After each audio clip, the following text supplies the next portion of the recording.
I mean, made it happen with some great people. I mean, Stacks was the heart and soul all-time leading scorer of My boy, the all-time leading scorer in the league when he hung it up.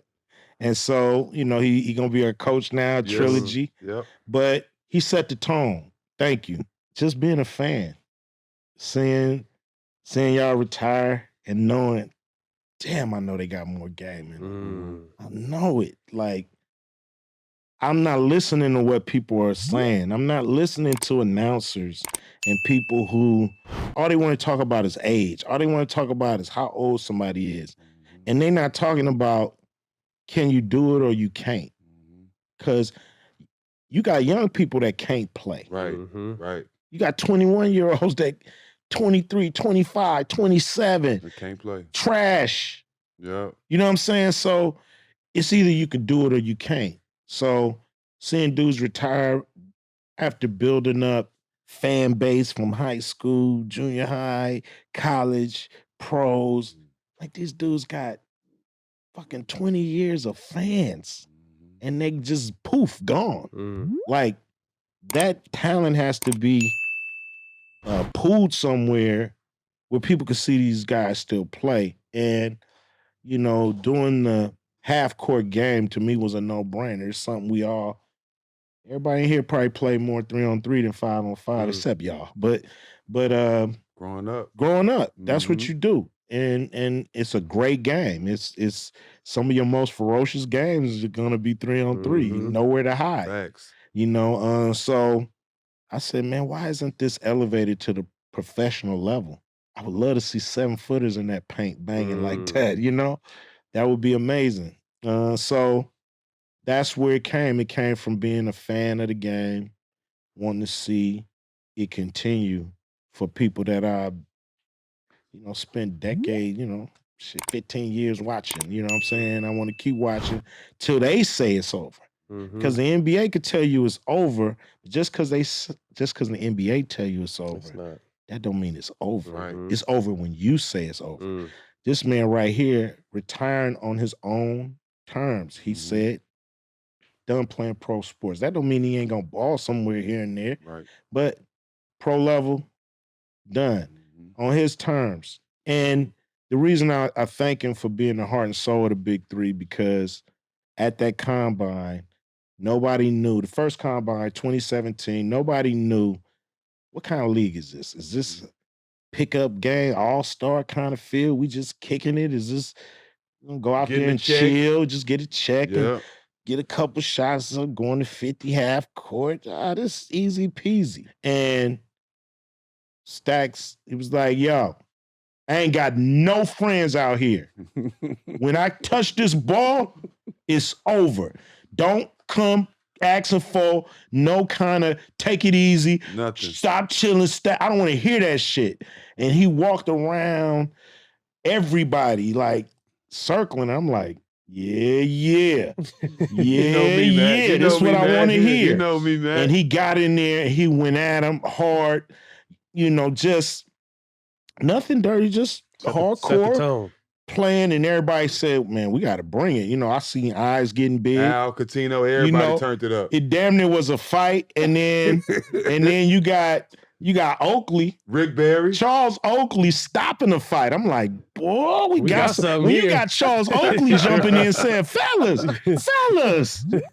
I'm saying, shit, we got something, man. And if he didn't do that, who knows what kind of start we would have got off to? Who knows if we would have actually turned this from a great idea into a real league where pride and game is on the line, legacy on the line, and people still willing to put it out there. I give y'all gems, tiny gems. You watch the entire video, you're going to get some gems. If you watch a lot of my videos back to back, you're able to get the gems all at once. When you hit like, you hit share, you're telling YouTube, I love the Dorian gems. Give me more gems. Okay, you ask for more gems, here's more gems. But are you really going to pay attention, though? Are you really going to listen? Because this is what I'm about to do for y'all. I'm about to give you my whole social media growth strategy, literally. Am I going to give it to you explicitly? In some ways. Most of it's going to be covertly. If that's even the right fucking word I want to use, trying to sound smart and shit on my Mike Tyson shit. But I'm going to tell y'all what I did to grow my social media. the same way that Ice Cube just told us what he did to grow his 3-on-3 professional basketball league. Very similar in strategy that you can also apply as well. So if you're someone who wants to know this strategy that has worked time and time and time again throughout the history of people and multiple times with myself, you're going to click like, you're going to click share, you're going to comment, you're going to save, you're going to follow, you're going to subscribe, you're going to watch this entire video. Then when I'm done, you're going to go watch another one of my videos. Why? Because I always give you the gems. My ducks, my swans, welcome to the pond. My name is Dorian from Group82University.com, and right here we got the legendary Ice Cube talking about how he used the NBA to market his 3-on-3 basketball league, the Big Three, for free. Now, first of all, congratulations to you for watching the video to this point, because there are a lot of you idiots who I already know who only watch the clip and you're writing in the comments, how do you use it for free? This is clickbait, because you're stupid. That's why you don't know. You're dumb.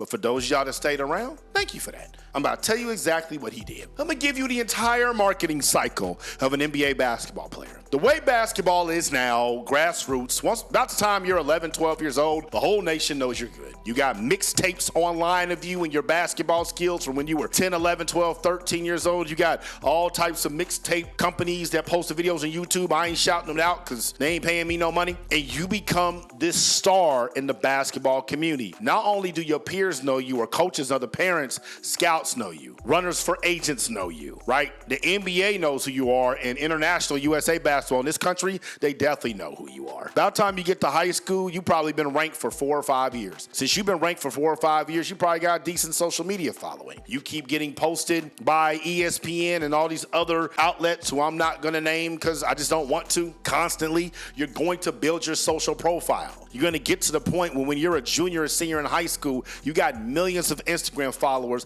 like a Mikey Williams. This man is an international superstar. He's still a child. I'm calling him a man out of respect, but technically he's still a boy. And these people are going to be Mikey fans for a very long time. Mikey decides to go to college, they're going to follow Mikey in college. Mikey decides to go to the G League, they're going to follow Mikey in the G League. And if Mikey Williams decides to go to the NBA, or he will get to the NBA, people are going to want to watch him the entire time he's in the NBA. And when Mikey Williams gets to the end of his career, when he's 36, 37, 38, 40 years old, do you think his fans are just going to disappear? Do you think those fans don't want to pay attention to Mikey Williams anymore? For those of you that don't have any sort of imagination and you lack empathy, and it's very difficult for you to put yourself in other people's shoes, imagine if when LeBron James stopped playing basketball, we never heard from him again. Some of y'all, you'd be like, okay. But for some people, born in 1984, I'm from the Midwest, LeBron's from the Midwest, you know, I want to hear what LeBron's doing. We're the same age. I'm going to be a LeBron James fan for the rest of my life. Same reason I'm a Michael Jordan fan for the rest of my life. That's how it is. And with the clout chasing culture that we have today, as much as we know about our athletes compared to yesteryear, how in the hell did anybody think it's a good decision that once they're 35, 36 years old, we don't want to see them play basketball no more? Because all of us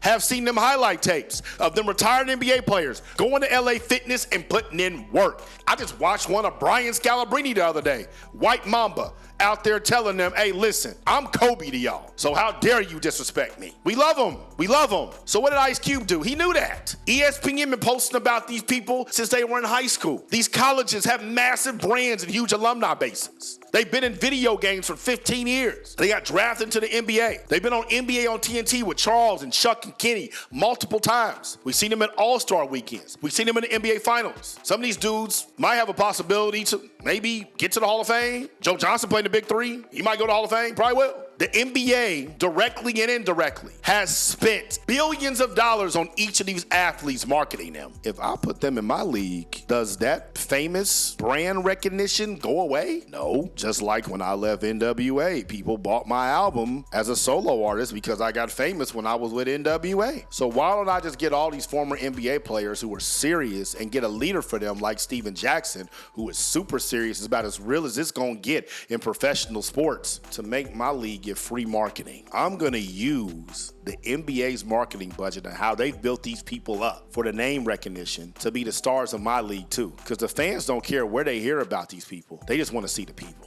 It's the exact same thing I did with Group 82. When I was just posting myself, talking, same topics, they get 100 views, 200 views, 1,000 if I was lucky. That was me going viral back then. The moment I started putting Drake up front, Jay-Z up front, 50 Cent up front, Kanye, Ice Cube, all of a sudden the view count went up. I'm saying the same thing. Why did the view count come up? Because Universal has spent billions of dollars on Drake and on Jay-Z and on Kanye and on Kendrick Lamar, and everybody has pushed Ice Cube to the forefront. So why don't I use these people who I respect, their famous points, their brand, to bring attention to myself? You mooching off of them. Am I? Is that what Charlamagne the God did? Do we care that Charlamagne got his start by sitting next to famous people? Now he is the famous person. Is that what Ryan Seacrest did? Did we care that Ryan Seacrest really came to the forefront for us in American Idol, standing next to famous people, and Fox pushing American Idol nonstop? Or, Ryan Seacrest a famous person now. Do we care that Adidas decided to put their cleats on Jesse Owens because they knew that Jesse Owens was the most famous athlete at the Olympics? Are we mad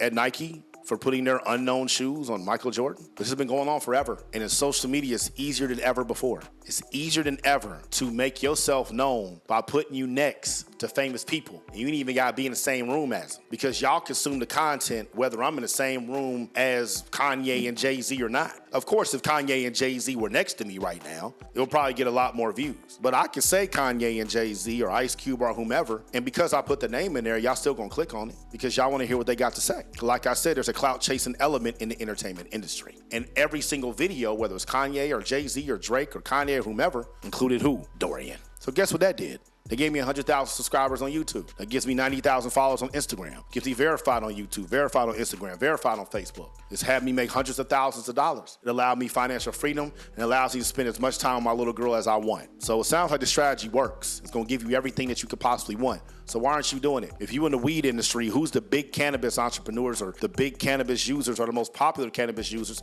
that you can make content about while putting yourself in it and giving value? If you are in the essential oil industry, who are the big heavy hitters in essential oil that you can do content about while putting yourself in every single video? This applies to any single industry: pet food, flowers, weave, it doesn't matter. Whoever are the people that have already spent a lot on their brand, you can make content about them and it's gonna go. You can even run ads on their channel. Some of y'all do that with me. I built my brand up. If you wanna make content about stuff I've said, or if you wanna take little clips from things inside of my lives or inside of this content, go right ahead. Do it. I have put time and effort and energy into my brand, and I'm leasing it to you for free. What are you waiting on? Oh, you like being broke? I don't fuck with broke people. If you like making money, you on Instagram, you need to click that link up top. You need to watch another video on YouTube, and then on YouTube, you need to click the link in the box. Don't say Duck ain't never gave you no gems. Y'all need to save this one for real. Mouth the pond. Y'all stay true. Scroll. Scroll. Scroll. Scroll. Scroll. Scroll. Scroll. Group82university.com